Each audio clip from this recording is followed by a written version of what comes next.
marale, ogateo maraba, ekwe malwe manao.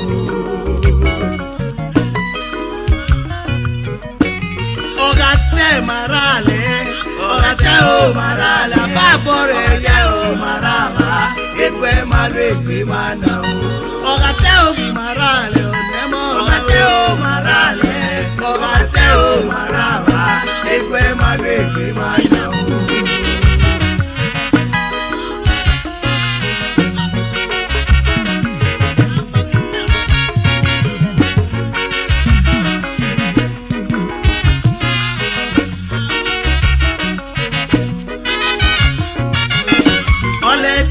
Gelekpe irelo mara yeba agamiudo yega miuku apabo ne gara bonweke ukwe oso no twemi o yoni valele itema go kitema ne itwa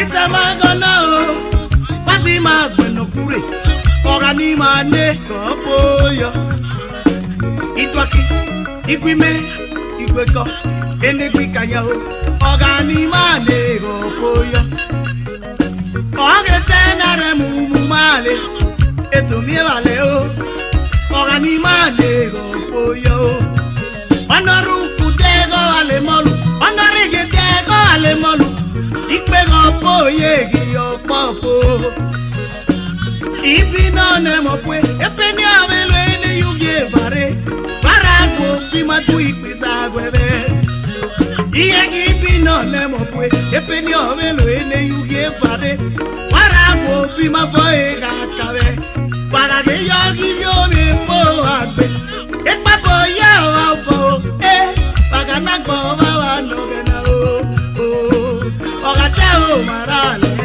Ogateo marale Ogateo maraba Ekwe mare ekwe manao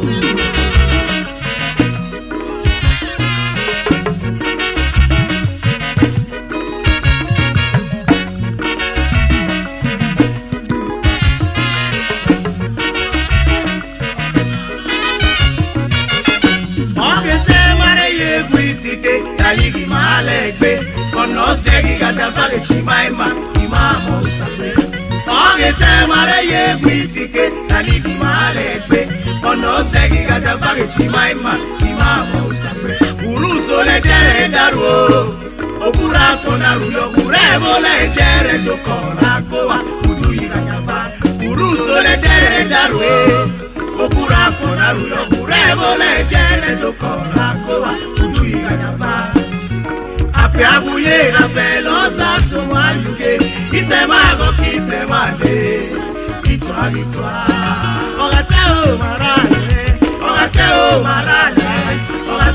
maraba ekwe malwe manao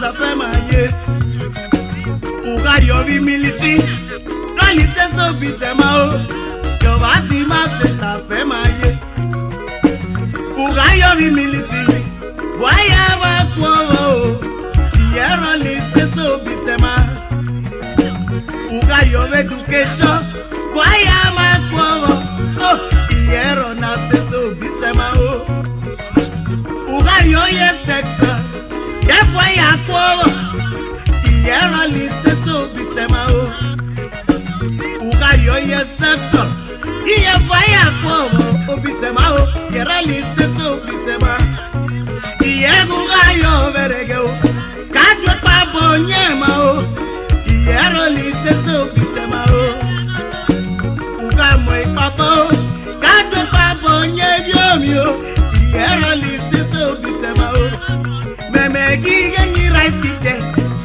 oga kiri ikpeye irondo ga na promota fema o ige bi mechanic o oga kiri ikpeye irondo ga na contribute my quota oh ike gayo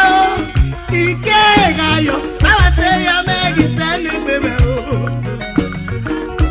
ike gayo ona gbona yego mu lope sawate ya megi sele bebe o oga ti abuli na dudu oti ko mo wa ti wole satene tele pe na te o igatele le jome o imi ike gayo sawate ya megi sele bebe o igatelo ore mi yo imi ike gayo sawate ya megi sele bebe o igege dele le jome o imi ike trayo sawate ya megi sele bebe o ime megi lo eni joye ipiola mana ba wali piame o wado de popo ne momo ye memegi popo no ye me o bige moto popo nu peti irari era me oro yo me o boe bolivia gugwe era me o ile yo ma o ni baba ugara kwa goneli we o ata o marale apa poro ye o maraba ekwe mana o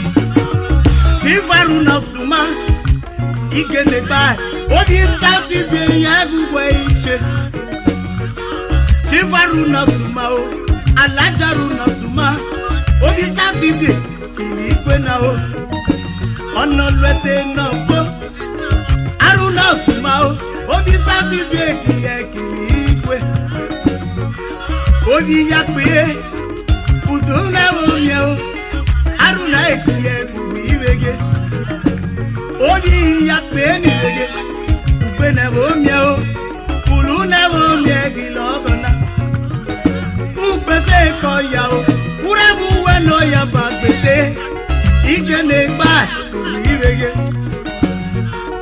igene gba no gele bedo agana no bele gae aja awa o ni o me aja awa o iye kugala gbe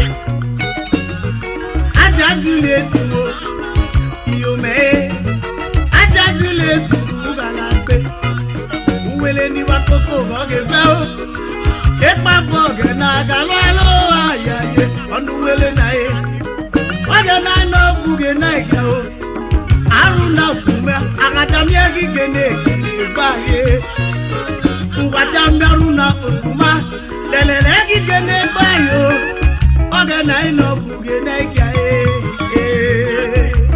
eba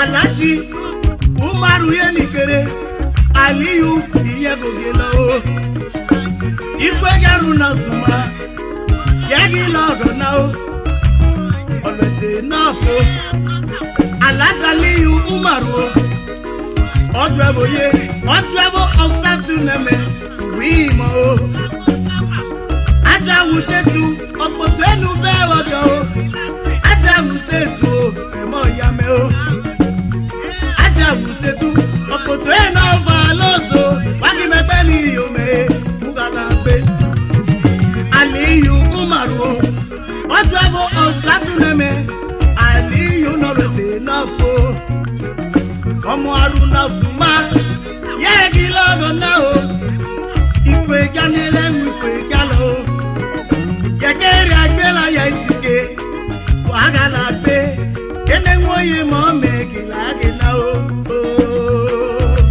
Eba Jafaru na mweme o Obi ukpo daga o Jafaru ikiye tuli tele ọ̀nà yẹ wàbújá lòyà lẹ́gbẹ̀tẹ̀ o kò dàgá iye kò gà náà gbé. Barista Yusufu ìgàmí ẹgbẹ́ gbẹ̀rù rẹ̀ lẹ́nu ilé. Ọ̀lẹ́dẹ̀ náà kó wẹ́ẹ́rì Yusufu Abubakar ìkìlẹ̀ ìtùwé ìmọ̀ye. Yorùbá ń pè mí Arúnà ẹ̀ tàbí Alíjú Umaru Alájú Umaru iye kò gà náà gbé. Ọ̀gàtẹ́ òbí màrá àlẹ́ afẹ́ máa wò. Ọ̀gàtẹ́ ò màrá àlẹ́ ọ̀gàtẹ́ ò màrá àbá ẹgbẹ́ máa lè pè máa nà ó. Wúlọ́gọ́ méje náà ní kéde nìkele. Ọ̀gàtẹ́ ò màrá àlẹ́ ọ̀gàtẹ́ ò màrá àbá ẹgbẹ́ máa lè pè máa nà ó. Ṣéèdùé kẹsìlá ò nọ́mọ́ ọ̀gàtẹ́ ò màrá àlẹ́ ọ̀gàtẹ́ ò màrá àbá ẹgbẹ́ máa lè pè máa nà ó. Ìṣàkà ló yọ mọ̀ọ́kọ́. Ọ̀gàtẹ́ ò màrá àlẹ́ ọ̀gàtẹ́ ò màrá àbá ẹgbẹ́ máa lè pè máa nà ó.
Qualities of this company. Ọjọ́ de polonge invest in your boy. Akẹ́nàgèrè ní gbẹ̀gànkẹ́ o. Ọjọ́ de po rẹ̀ lẹ́lòmọ́tò o. Qualities of this company. Ọjọ́ de polonge di shares. Kọ́nọ́sọ mi ìbáre. Ìkénèrè ní gbẹ̀gànkẹ́ o. Ọ̀nàlẹ́ra mi ò yọ mi ní ìkele. Ọ̀nàlọ́wé pàbọ̀ kí yẹnu lẹ́gbẹ́. Kùkàlẹ́ gbé o, yẹ́kù dé lẹ́gbẹ́. Àmá yẹ́kù ló wọ́pù lẹ́gbẹ́. Ọ̀nàlọ́wé pàbọ̀ yẹ́nu lẹ́gbẹ́. Ọ̀nàlọ́wé rẹ̀gẹ́ yẹ́nu lẹ́gbẹ́. Ẹ̀wọ̀n ẹgbẹ́ ọ̀wá náà bàgà rẹ̀ máa gbé gòkè. Kùkàlẹ́ gbé ló wọ́pù lẹ́gbẹ́ tẹ́lẹ̀tẹ́lẹ̀. Ọ̀nàlọ́wé pàbọ̀ yẹ́nu lẹ́gbẹ́. Ọ̀nàlọ́wé rẹ̀gẹ́ yẹ́nu lẹ́gbẹ́. Ẹ̀mọ̀ ẹgbẹ́ ọ̀wá náà bàgà rẹ̀ máa gbé gòkè. Kùkàlẹ́ gbé ló wọ́pù lẹ́gbẹ́ tẹ́lẹ̀tẹ́lẹ̀.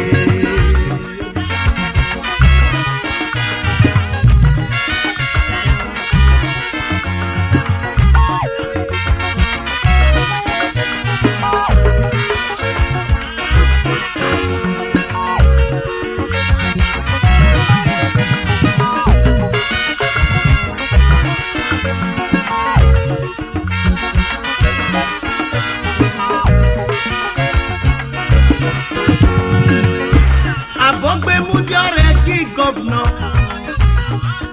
Ọ̀gbìgè báwo bí tẹ̀ má ọ̀gbẹ̀múdí akọ́wà kí é takọ́ o ọ̀gbẹ̀múdí akọ́wà kí a fẹ́ máa o àbí general union rẹ̀ kí governor military governor lọ́wọ́ ọwọ́ gbé káyà báwo bí tẹ̀ má àmá ilé ẹ̀dí pẹ́lẹ̀ ṣe gbé òkè àsáté kìíní lọ gbé wá ní o ilẹ̀ kìlọ̀ tẹ̀ ọ̀wà gbé ní kányánà o iyọ̀ ní ìbàlẹ̀lẹ̀ o afẹ́ máa wà rí wọ́n yóò kọ̀ yé Obi governor vare owa iteme gonna kela ama onole give you mi oyele ilikwe na o oya no le ga mi obi omi ikele onalo we pabo ya le gbe emegeli to megbe aboti amagwe awa voti ni governor itema onisa yo itema ge gona o Apanja voti nedo Ake voti ni body aye Ama ke voti amagwe Iye gonna goli to meke Ama onolega mi omi gilikele Buki yo fame buki kwe game o Onole pe ye gilikele Ama vale pe bulo wo bulegbe Comrade Somole, that you send it to Osumba. Manalo, when me wagi yo no legbe. Kugalebe bro, what legbe. Honorable Akonku, that you keep inside Brahma. Diego no, when me wagi yo no legbe. Kugalebe bro, what legbe. Engineer chief mama Taki Abbas primary Yego no lo we mi wa iyo no legbe Palegbe we wo pulegbe Warisa Asan Kadiri Taki honorable Sakawanu Onalo wo wa wo iyo no legbe Palegbe we wo pulegbe Honorable Godile Sheshi Laki honorable Jegao Yego no lo omago iyo no legbe Kugalegbe bulo wo bulegbe Oh please ogumae Laki honorable Chrisio Kumobai Onolo omago iyo no legbe Kugalegbe bulo wo bulegbe Eni loko chamena sema o Imiara wa sema le ama Wana lo wawo iyo no legbe Apore kaga ba nominate ne Oh Yego no lo we pabo e Yenu legbe Wana lo werege Yenu legbe Emo eklo wana Magare ma ikpe gonke Ubare ekpe guro wo pulegbe Bale ekpe guro wo pulegbe o Balegbe bulo wa pulegbe tele Eme so mi kiya kiri kaka Balegbe bulo wa pulegbe tele Kona kyo bitema kona wa kyo bitema o Balegbe bulo wa pulegbe tele Ona legbe kikwe game ona lega mi o Balegbe bulo wa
Keri agulele o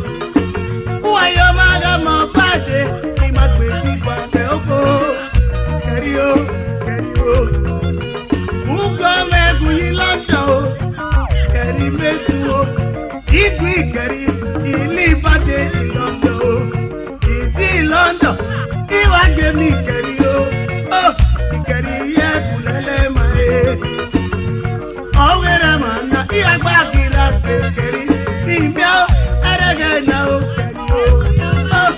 kẹrí o kẹrí kẹrí o kẹrí kẹrí o kẹrí kẹrí o.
Bonita o no sote, ìyẹ́gà àgbàdo dé o.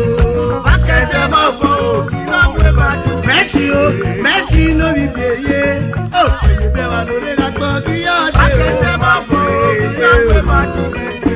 Mẹ́sì nọmọ ẹ̀mọ́ o, Mẹ́sì ó pèlè bẹ́ẹ̀ wà lórí. Wà á bọ̀ kẹ́sẹ̀ máa bọ̀ o, ìlọ́wọ́ bá dùn. Bísẹ̀ǹtì o, Ayọ̀sí, wákẹ́sẹ̀ máa bọ̀ o, ìlọ́wọ́ bá dùn. Ayọ̀sí, yẹ̀gbọ́ agbọ́nẹ́lú pé o. Bísẹ̀ǹtì wákẹ́sẹ̀ máa bọ̀ o, ìlọ́wọ́ bá dùn.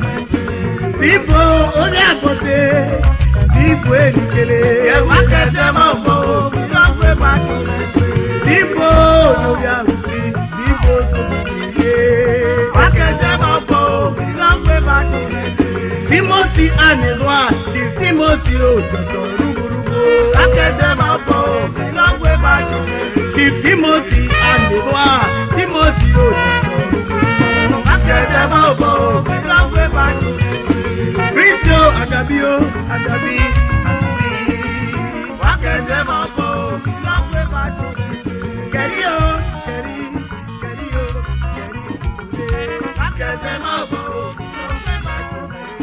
Ọ̀kà o, ọ̀kà e, yes. Wákẹ́sẹ̀ máa bọ̀ o, ìlọ́wọ́ bá dùn.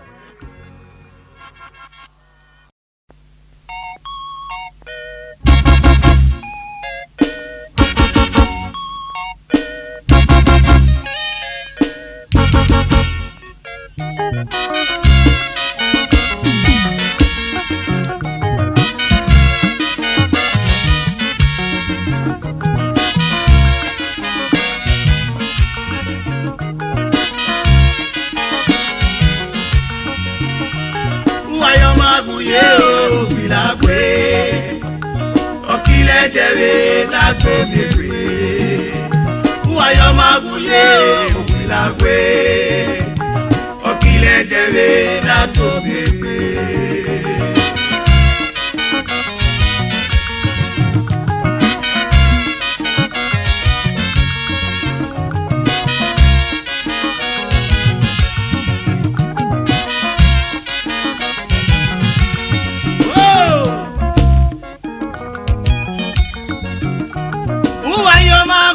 Chivo bilagwe Gweneri viaye Uri poto ukevi kene Chobilagwe tobuge yeo Uwayo maguye Bobilagwe Ye kokile deve na gomebe Uye uwevia Bibaba Gwego bilagwe Ugeye gelia o Uye uwevia baba Chivo bilagwe Ugeye gelia o Uyore lo bodo depo Uwayo jazo lori omi o Enamye Nata yele orumwaye Orumwa obuzarwe obilagwe Enamye o Nata yele orumwaye Orumwa obuzarwe obilagwe Doctor Obilagwe ni papa o Uwayo maguye o ni papa o Okile dewe na gomegwe Uwayo maguye Obilagwe Okile dewe na gomegwe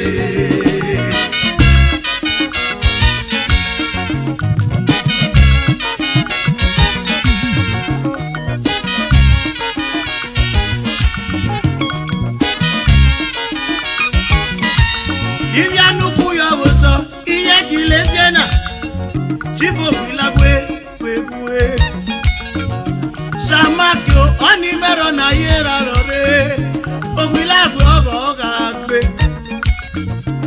Fayasio pipi me o na meme Yekwa yebe wa lore ga gbogi yode Pipi yenu kwen yebe wa lore Iye ga gbogi yode Bilagwe The defense Philippo Americana Orelo kwaya toma America Philippo Obilagwe na US yo kwaya bia lore gbogi yode Abatio Managing Director Supreme Petroleum kwaya bia lore Abatie Managing Director Supreme Petroleum kwaya bia lore Alaji Shaka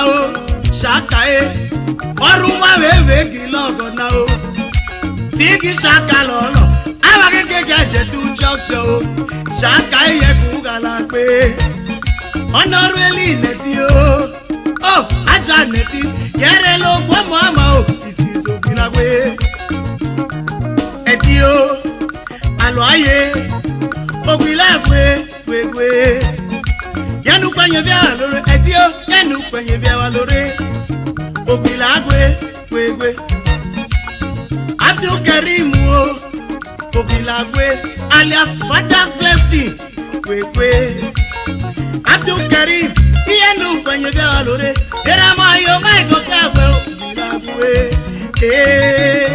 Uwayo maguye Obilagwe Kego kile dewe na gomegwe Abdul Mimuni o Kwenye bia walore Muhammad yo Yenu gwemi mumuni Yoba kwenye bia walore Kakoki yote Muhammad yo Tifa contractor Yenu gwemi mumuni No ye bayasa o Elias yo Obilagwe Elias yo kwenye bia walore Elias ye Kwego Obilagwe Yenu kwenye bia walore Kakoki yote Mrs. Florencio Ogimaime Florencio kwenye bia walore Atesie Mrs. Modakpe Success yo kwenye bia valore. Agui jamio, mama tuwe, ono ye vibado kwenye bia valore. Mrs. Ye, Martida ni rege. Arowa shegbe kwenye bia valore. Ono ye vi US yo, Martida kwenye bia valore la bogi yote. Memunatu o, Mrs. Memunatu, yenu kwenye bia valore. Ono ye vi yo. Mamu, yenu kwe mi Karo, Mrs. Karo, kwenye bia valore.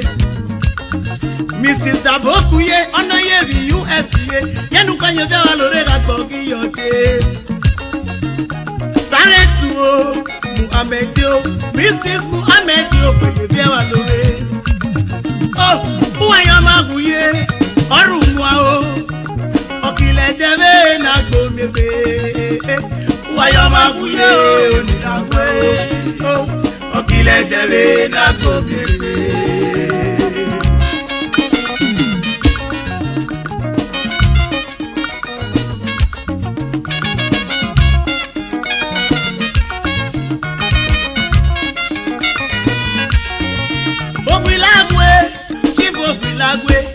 Doctor Wilagwe kule yebe. Wilagwe, Chief Doctor Wilagwe, Shamaki ebi aloyo, ebi alore. Uwayo maguye Wilagwe, okile debe na gomebe. Uwayo maguye Wilagwe, okile debe na gomebe. Uwayo maguye Wilagwe. Debe na gomebe.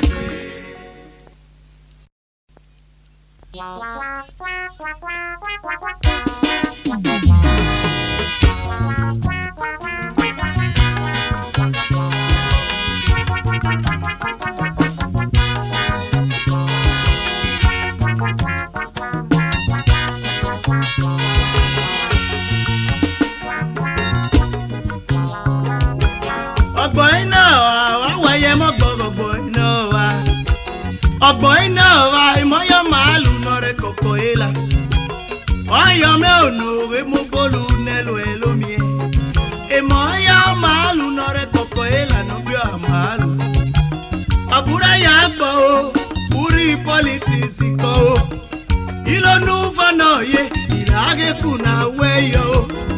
Ìlọ́nù fọ́nà yé ìlàgẹ́kù náà wẹ́yọ o. Ẹ̀gbọ́n náà wà ìmọ̀yọ́ màálù nọ̀rẹ́ kọ̀kọ̀ èlà. Emoya malu na rekoko ela no bio amalu. Ure tako na soko, jibo bito bugeye. Ura fe manale o, jibo bito bugeye. Ugu na fe malo o, obio to bugeye. Emoya malu na rekoko ela no bio amalu. Obio aki o tamu kona rekwenya buga badoli gegege. Obio aki ayuba o, no poya kwa sabadoli gegege. Ológi ọbẹ̀ ọkẹ́ ayé o.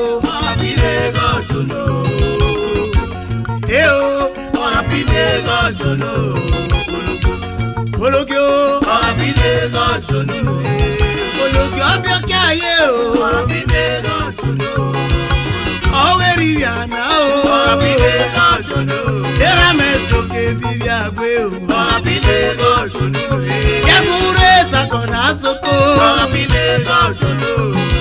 Ulo kweremo ma o apide gotule.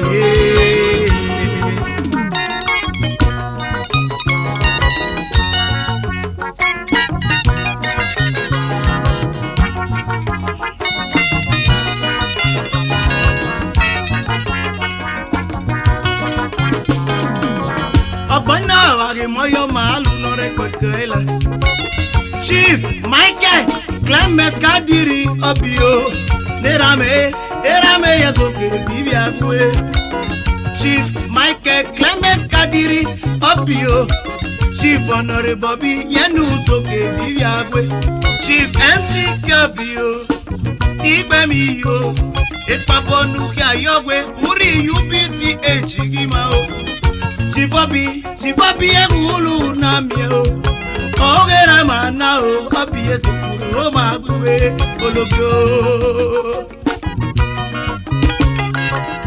Bueno, vage moyo malu no recocoela. Omala mi ogosomi. Omala mi ogosomi. Omala o. Omala mi ogosomi. Iyo bila kagware o de. Omala mi ogosomi. Ukino lo aliwa kiaye. Omala mi ogosomi. Apo biwa kagware o de. Omala mi ogosomi. Ukino lo aliwa kiaye. Omala mi ogosomi. Reject you, reject you, Gagbaro, Masli you, Ukino Ragili Wakaye, Teresa, Ukino Ragili Wakaye, Barisa Chief Ferdinand, Obio, ọmọ náà ló fẹ́ mọ́ lọ́wọ́. Ukino Ragili Wakaye. Victoria Bikyo. Ukino Ragili Wakaye. Chidanobio. Oduma Okuzaire. Kulu one. Kulu one of Ogunila. The Balogu of Ebela. Ukino Ragili Wakaye. Chasio. Jasobi Ukino Ragili. Scholastic Kayeni Wege. Idiopi Ukino Ragili Wakaye. Paris San Francisco. Frankio Ukino Ragili Wakaye. Patricia Oniwege. Ukino Ragili Wakaye. Missio Elizabeth. Ukino Ragili Wakaye. Mike Obi Junior. Mike Ukino Ragili Wakaye. Clement Oshobugeye. Ukino Ragili Wakaye. Iviana Igbeye Kila Igbeye. Omala mi ogosomi. Omala mi ogosomi.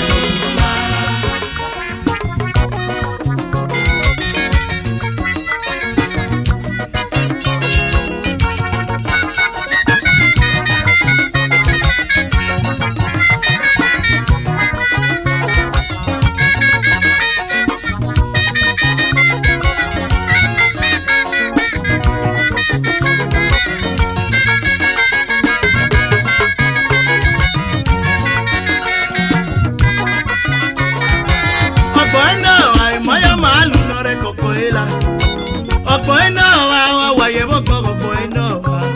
Wúrẹ́ sakọ náà soko ọ̀bì ẹ̀bùbù ìwége. Amúlẹ̀ yọ ẹ̀lẹ̀ ẹ̀ka náà ṣe wà bẹ́ o. Amúlẹ̀ yẹ kẹbẹ̀lì ìyẹ̀gẹ̀ gbé ń wọ̀ ẹ̀yẹ. Wúrí ibi àlẹ́ àtò. Kúfìá ìbí àlọ́ wa. Wúrí ibi àṣẹ pèpè. Kúkẹ́rọ̀ tóbi yà pípo. Ọ̀bì o, kùhárà gbègbè. Enuku wele nakpo kuwele kosomi la vekpe. Chifabi nera meye tubuge ye o. Omala mi ogosomi ye. Omala mi ogosomi. Wafati ni vekpe. Omala mi ogosomi. Apoku Ukino Ragili Wakaye. Omala mi ogosomi. Dr. Obie Omala mi ogosomi. Ukino Ragili Wakaye. Omala mi ogosomi. Obi akeme. Francis Ukino Ragili Wakaye. Chief Seto Papi Gagaroza. Eba Ukino Ragili Wakaye. Mrs. Anabo. Mama Kakasto Ukino Ragili Wakaye. Mrs. Anabo.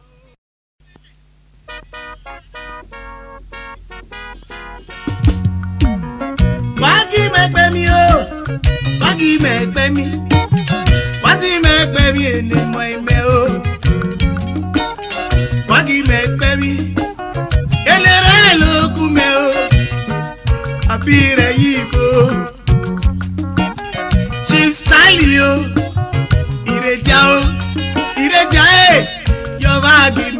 mi o. Chief Stanley Radia, Oyibi ní ìkànnà o. Shama Global Owned International. Chief Stanley Radia o. Ọ̀bẹ́ à o. Wà tó pẹ́ ìrẹ́jà o. Ọ̀gẹ̀nà náà bùkẹ́ nẹ́gẹ́ o. Chief Stanley Radia, ìrẹ́jà o. Ìrẹ́jà yọ̀ wá kí mẹ́pẹ́ mi o. Wá kí mẹ́pẹ́ mi o. Wá kí mẹ́pẹ́ mi. Yọ̀ wá kí mẹ́pẹ́ mi ní mọ́ ẹ̀mẹ́ o.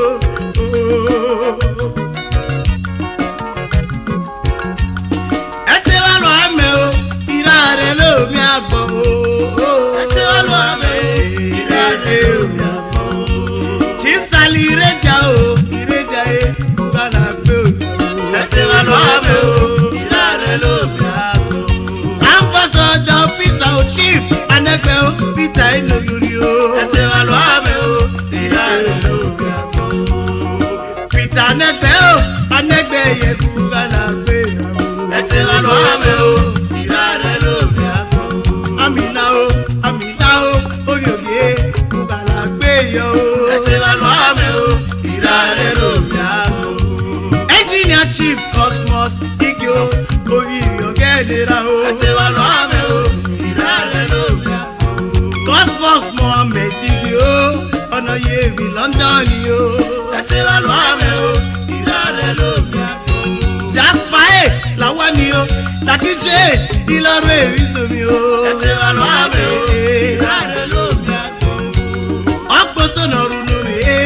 Wẹ́nu wékìrí Jasper o. Ẹ ti wá lọ àmẹ́ o. Ìrà rẹ̀ ló mi àbọ̀ o. Michael làwọn ni ìyá ẹ̀gbẹ́ mi àti Filo. Ẹ ti wá lọ àmẹ́ o. Ìrà rẹ̀ ló mi àbọ̀ o. Filo Onoya Yogiri o. Mama Jennifer o. Ẹ ti wá lọ àmẹ́ o. Ìrà rẹ̀ ló mi àbọ̀ o. Chief Joe Akiotu o. Wẹ́nu Akiotu. Ẹ ti wá lọ àmẹ́ o. Ìrà rẹ̀ ló mi àbọ̀ o. Àwa wo ní lọ́sẹ̀ ìwọ́tọ̀ o. This is Akiotu o. Àwa o. Ìyọ̀wá ká rẹ̀ ló mi àbọ̀ o. Chief Ogie Pèmí Chief Oṣooṣẹ́ o. Ẹ ti wá lọ àmẹ́ o. Ìrà rẹ̀ ló mi àbọ̀ o. Sambi Moni Keye o. Ọ̀nwá Nafiyan mẹ́ o. Ẹ ti wá lọ àmẹ́ o. Ìrà rẹ̀ ló mi àbọ̀ o. Sami Moni Keye Pèmí Charles Keke. Ẹ ti wá lọ àmẹ́ o. Ìrà rẹ̀ ló mi àbọ̀ o. Sadiku o Pèmí Eke. Sadiku o lórí ìgbẹ̀dẹ̀ o. Ẹ ti wá lọ àmẹ́ o. Ìrà rẹ̀ ló mi àbọ̀ o. Pascal o làwọn ni ọgọmọ rẹ̀ nọmọ òkèké yé. Ẹ ti wá lọ àmẹ́ o. Ìrà rẹ̀ ló mi àbọ̀ o. Yẹ́gun wẹ̀lẹ̀ ọyọ́ dàlógẹ́ ọmọ Pascal yàyé wa. Ẹ ti wá lọ àmẹ́ o. Ìrà rẹ̀ ló mi àbọ̀ o. Dáadáa mọ̀ọ́mọ́ o. Dáadáa ìdíyẹ lórí ìdíyẹ. Ẹ ti wá lọ àmẹ́ o. Ìrà rẹ̀ ló mi àbọ̀ o. Dáadáa ìdòyìn ìlànà ẹ̀ ọjọ́ ọ̀la máa ní wípé yọ̀mẹ́gbẹ́. Ẹ ti wá lọ àmẹ́ o. Ìrà rẹ̀ ló mi àbọ̀ o. Wíṣí o lọ́mọ ìrẹ́ o. Ebi ìbìlú yé nìkele. Ẹ ti wá lọ àmẹ́ o. Ìrà rẹ̀ ló mi àbọ̀ o. Wíṣí o ebi ìbùmí gbẹmí kí n Solomon létu o. Ẹ ti wá lọ àmẹ́ o. Ìrà rẹ̀ ló mi àbọ̀ o. Friday Anabo gbẹmí kí n Solomon létu yé. Ẹ ti wá lọ àmẹ́ o. Ìrà rẹ̀ ló mi àbọ̀ o. Steve Anabo Friday Anabo la kí Steve. Ẹ ti wá lọ àmẹ́ o. Ìrà rẹ̀ ló mi àbọ̀ o. Chief Ọ̀gá ò làgòrò ọ́. Eléwo yẹ mọ́ ìmẹ́ o. Ẹ ti wá lọ àmẹ́ o. Ìrà rẹ̀ ló mi àbọ̀ o. Ibi Síkírù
ame o, irare lo mi ako. Dr. Ibrahim Onomi Iku, Ibrahim o. Ete wa lo ame o, irare lo mi ako. Robi o, Robi me o, no me ite. Ete wa lo ame o, irare lo mi ako.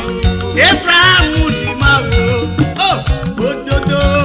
Ete wa lo ame o, irare lo mi ako. Ete wa lo ame, irare lo mi ako ye o. Ete wa lo ame o, irare lo mi ako.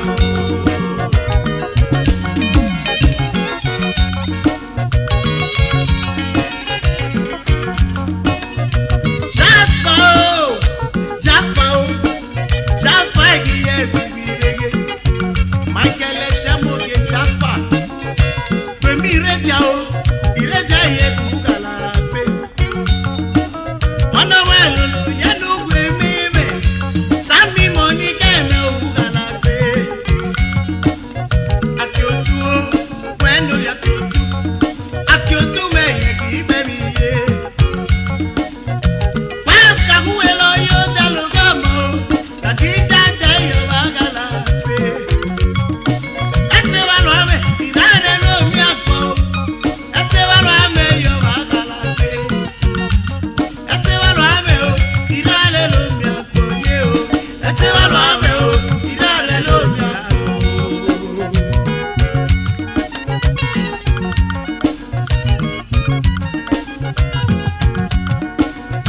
Beni o, omi salami, ben salami iye bibirege. Oyusanu, wano ye bi Lagos o, afi bolo tepone o, salami. Okomore na mo kekela, onu poso mo bepe, ore lo gboyaya o, salami o. Wano re ni Ijoma o, Ijoma, the most beautiful woman in Lagos State. Wano welo lo ragwewe, beni o, no mene o, salami iye bibirege. Ete wa lo ame ye, irare lo mi ako ye. Ete wa lo ame o, irare lo mi ako. Oh, Samosi o, kiye kwe mi salami o be. Ete wa lo ame o, irare lo mi ako. Samosi o no mene o, sidi kiye kwe ye. Ete wa lo ame o, irare lo mi ako. Honorui Agnesi o, Agnesi o kwe ye. Ete wa lo ame o, irare lo mi ako. Thomas Ugalagwe, Osti Apo, Wemi Osti Ime o. Ete wa lo ame o, irare lo mi ako. Osti Apo no bi we power no, ami emero alo je Apo. Ete wa lo ame o, irare lo mi ako. Jacob itinye o, ekete me dododo. Ete wa lo ame o, irare lo mi ako. Jacob o itinye o, ekete me. Ete wa lo ame o, irare lo mi ako. Tony Ọba o, oyopina lónìí kele. Ete wa lo ame o, irare lo mi ako. Tony Ọba no mo ime o, iye gbe mi o, amina o. Ete wa lo ame o, irare lo mi ako. Alexi o no mo ime o, amina o, no mo ime o. Ete wa lo ame o, irare lo mi ako. Chief Betty Anabo, Dr. Ekpo Anabo. Ete wa lo ame o, irare lo mi ako. Dr. Ekpo Anabo iye kugalagbe na o. Ete wa lo ame o, irare lo mi ako. Moses o, akụkọ no mo eme o. Ete wa lo ame o, irare lo mi ako. Moses o no mo eme o, SH Esako East o. Ete wa lo ame o, irare lo mi ako. Ajo Ogwemoye, Governor Ward 1. Ete wa lo